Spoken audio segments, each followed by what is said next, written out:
এই রজব মাস যখন চলে আসতো আমাদের নবীজি একটি দোয়া বেশি বেশি করে পড়তেন, সেটি হচ্ছে কি, আল্লাহুম্মা বারিক লানা ফি রজব ওয়া শাবান ওয়া বাল্লিগনা ইলা রমাদান। ঠিক মেরে বলুন সুবহানাল্লাহ।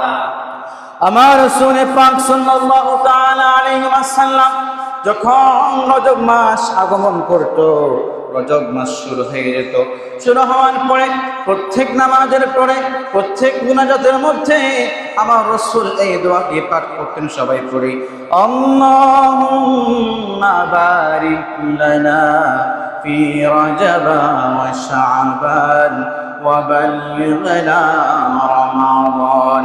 আল্লাহুম্মা বারিক লানা ফি রজব ওয়া শাবান। ওগো আল্লাহ, ওগো বারিক ইলাহি, রজব মাস এবং শাবান মাসের বরকত আমাদের উপর দান করো। সুবহানাল্লাহ। শুধু তাই নয়, তারপরে বলা হচ্ছে ওয়া বাল্লিগনা রমাদান, এবং রমজান পর্যন্ত টেনে আমাদের হায়াতকে বাড়িয়ে দিন। সুবহানাল্লাহ। এখন আপনাদের প্রশ্ন হতে পারে, হুজুর এই দোয়া কেন আমাদের নবীজি করেছেন? কারণ আমাদের নবীজি জানেন অনেকের সবে বরাত আসার আগে, সবে মেরাজ আসার আগে অনেকের হায়াত শেষ হয়ে যেতে পারে।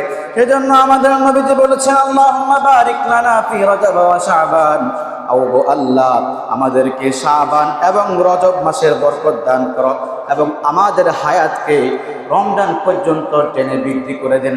কারণ আমরা সকলে জানি সবে বরাতের রাত্রির মধ্যে, অর্থাৎ শাবান মাসের 15 তারিখের মধ্যে একটি রাত রয়েছে, যে রাতটির নাম হচ্ছে লাইলাতুল বরাত, এবং এই মাসের 27 তারিখের মধ্যে একটি রাত রয়েছে, যে রাতটির নাম হচ্ছে লাইলাতুল মিরাজ শরীফ।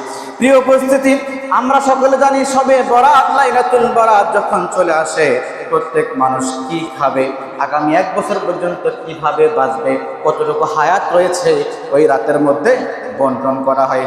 সেজন্য আমাদের নবীজি বলেছেন, যখনই তোমরা এই দোয়া করবা, দোয়া কবুল হয়ে গেলে লাইলাতুল বরাত যখন চলে আসবে, ওই বরাতের রাত্রে বলবে, ওগো আল্লাহ, জানি না আমার কি হায়াত শেষ হয়ে গিয়েছে কিনা, ওগো আল্লাহ, লাইলাতুল বরাতের উসিলায় আজকে আমি কোরআন তেলাওয়াত করেছি, নামাজ পড়েছি, রোজা রেখেছি, প্রিয় উপস্থিতি, এবং দান খয়রাত করেছি, ওগো আল্লাহ, লাইলাতুল মিরাজ, লাইলাতুল বরাতের উসিলায় যদি আমার হায়াত শেষ হয়ে যায়, আপনি আমার হায়াতকে বৃদ্ধি করে দিন। সুবহানাল্লাহ।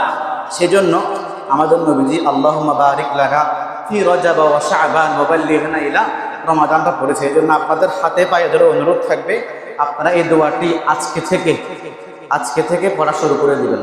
আরবি বলতে না পারলে আল্লাহকে বলবেন, ওগো আল্লাহ, আমাকে আপনি রজব এবং শাবান মাসের বরকত দান করুন, এবং হচ্ছে আপনার লাইলাতুল, অর্থাৎ এই রমাদান পর্যন্ত আমাদের হায়াতকে কি করে দেন, বৃদ্ধি করে দেন।